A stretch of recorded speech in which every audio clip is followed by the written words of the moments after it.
G'day, I'm here to talk to you today about Rust in OpenSUSE and how we manage the Rust programming language. My name is William Brown. I'm a senior software engineer here at SUSE Labs in Australia. My time zone is UTC +10, so the best way to get in contact with me if you have any questions is via email, which is wbrown@suse.de. So what is the purpose of an operating system these days, such as a Linux distribution?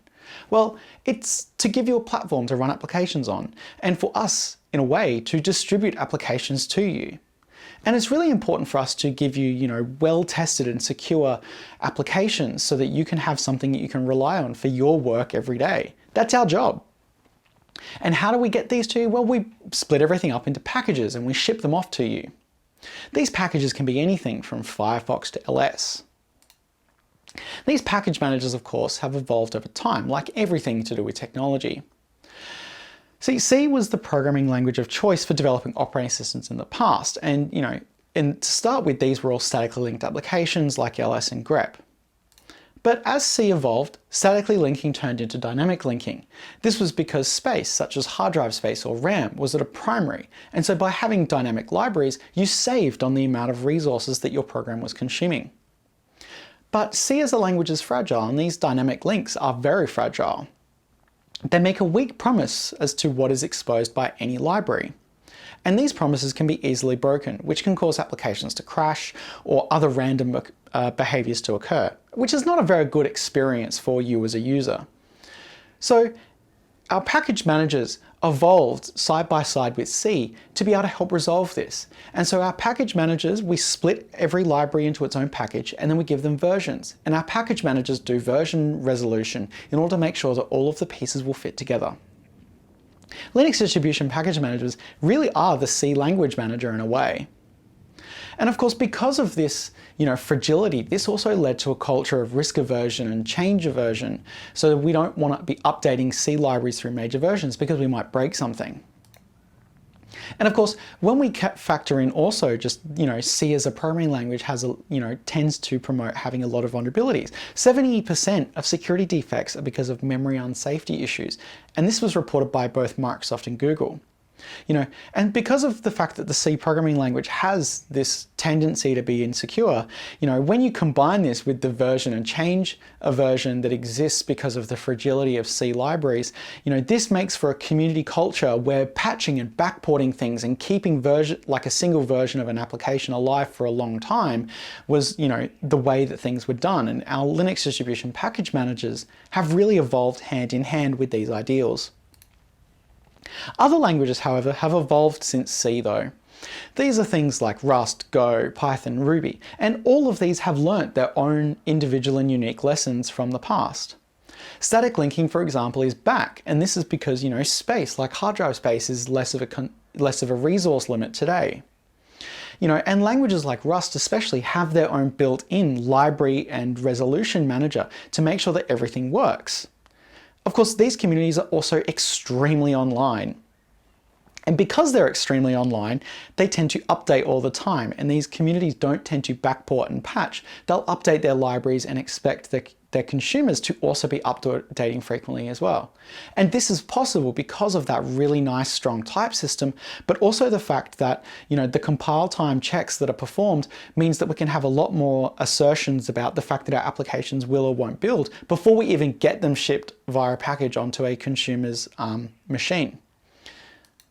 Of course, as Rust grows, it's going to be used in more and more applications, so distributions will start to package it. And we've already seen the fact that distributions will package Rust as though it's, C. And so we end up with every single library, and in fact every possible feature variant of a library, being split into its own individual package and being resolved through the distribution package manager. Of course, as Rust developers, we're probably very surprised or shocked by this, and we feel like our distributions are holding Rust wrong or working against us. It's also not the first time that this has happened either. This has had negative impacts on other programming language communities on the past when, package managers have tried to push their own ideals onto a programming language. It also raises the barrier to contribution to our distributions by making the process far more complicated. So in 2021, I became the maintainer of Rust in OpenSUSE and SUSE. And as a result, after seeing this, I decided to step back and really rethink some of these ideas. But I didn't just want my ideas. I wanted to hear what many people wanted.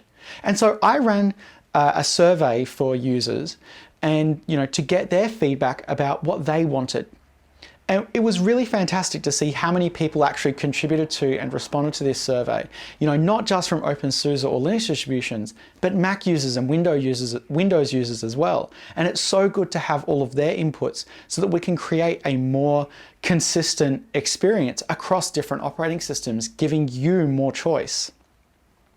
So overwhelmingly, one of the things that was interesting was that, as developers, you don't want to be using the Rust toolchain that comes with your distribution. You want to be using Rust Up and using the upstream toolchain, and that's really interesting.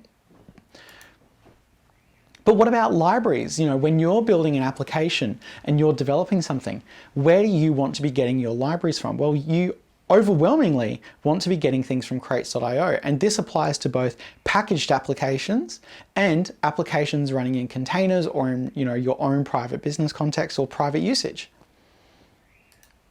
The classic counter argument, however, to vendoring or bundling libraries like Rust does, though, is you can't apply security patches without dynamic libraries.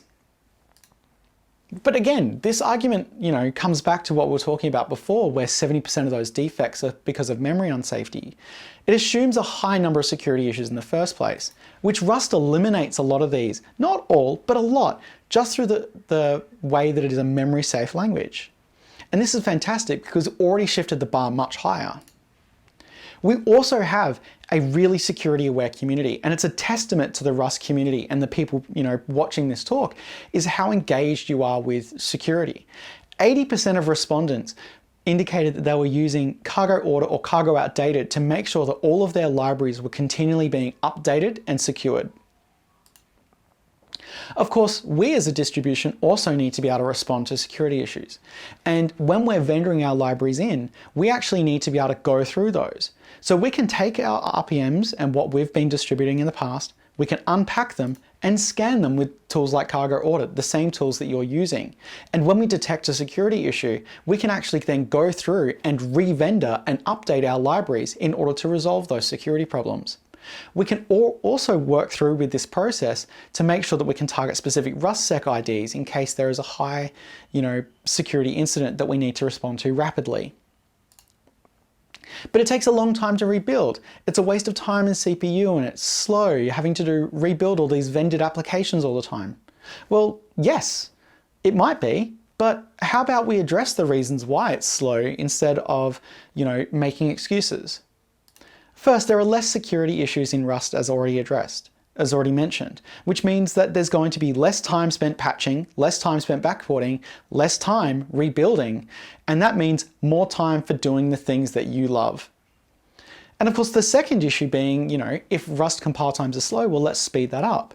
There's already been amazing efforts to improve the speed of the Rust compiler in the community, but also we as a build service can use tools like SC-Cache to improve rebuild times. We've actually integrated SC-Cache with our build services so that Rust packages in OpenSUSE can use and consume SC-Cache. So we can actually rebuild the entire Rust language toolchain in 5 minutes, down from 2 hours on an initial build. If anyone at Mozilla who works on SC-Cache is watching this talk, please get in contact with me. I have some patches that can improve performance by 4 times on large machines, and I've had some problems with getting in touch on the GitHub, so I'd really love to be able to talk with you about getting these contributed. So what does the process look like now for you if you were using OpenSUSE today as a developer? Well, you can just use our package manager, Zipper, and install Rust Up. That's it. And you can use Rust Up exactly the same way you would if you were using curl pipe. In fact, you can still use that, and we might even be one of the only distributions that actually encourage you to use Rust Up rather than our own package toolchains. Our package toolchains, we consider them to be part of, say, a container build pipeline or for the use of the distribution internally. What about being a packager though? What does it look like if you wanted to contribute your application onto a distribution like OpenSUSE? Well, now all you need to do is edit the spec file, which is what's used to generate the package, edit a metadata service file, and run the services. And these services will automatically do the cargo vendor for you. They'll run cargo audit for you, and then bundle that all up into a vendor tarball, and then you can just build it. And it's very, very easy process and really approachable. And this means you can go from nothing to a packaged Rust application for a distribution in less than an hour. It's basically getting down into speedrun strats here. And this is really fantastic because, the Rust community is all about empowering people. And that's the attitude that I brought in here, was how can we lower the barriers of contribution to OpenSUSE, but while still making sure that people are, enabled to be able to make secure decisions and actually provide secure applications to our users. And this is fantastic because, I think that Rust has a really strong future in Linux distributions, not just in terms of applications, but also the fact that even the Linux kernel is considering using Rust in the future. As a distribution, we really need to start to shift our focuses away from libraries and parts and building blocks and start to focus on applications and how we distribute applications to our users. And I think, since I spoke last here, late last year, we had about 50 packages in OpenSUSE that were depending on Rust. Now, about 6 months later, we have more than 100, which is fantastic to see that kind of growth and adoption within our distribution. And I really feel like it's, such an endorsement of, working with the community rather than against them. But of course, this wouldn't be possible just on my own.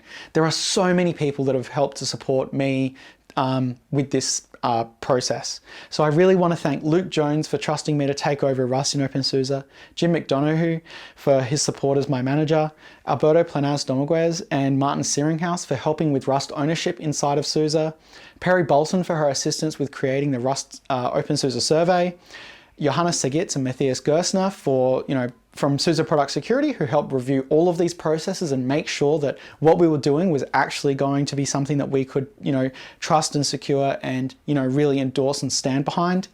And of course, the OpenSUSE community for really embracing Rust and, wanting to package and distribute applications, especially Sock Vanilla Estella and George Kraft, who have both done quite a bit with Rust in the community. So, and of course, I'd really like to thank you for taking time out of your day to watch this talk. And I hope you enjoy the rest of RustConf.